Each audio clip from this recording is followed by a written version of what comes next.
Orimolade,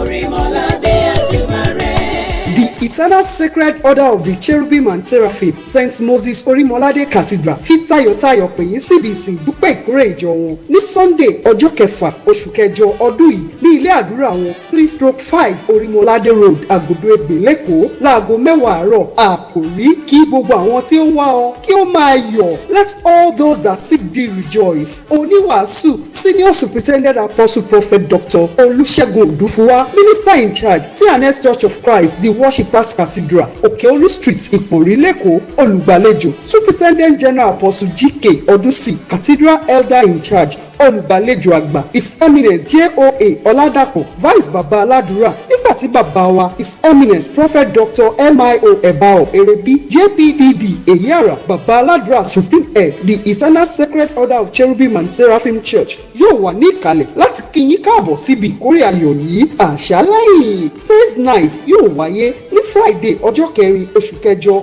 ọdún yìí ní Orimolade Cathedral láago 10 lẹ́mọ́jú. Wá fi ayọ̀ àti inú dídùn yin Ọlọ́run Mósè Orimolade tún ọ̀làṣe láàrin ìsìn dúpẹ́ ìkórè the Eternal Sacred Order of the Cherubim and Seraphim, Orimolade Cathedral, 3/5 Orimolade Road, Agodo-Egbe, lọ́jọ́ kẹfà oṣù kẹjọ ọdún yìí láago 10 àárọ̀. Ìgbìmọ̀ ìkórè olùkéde.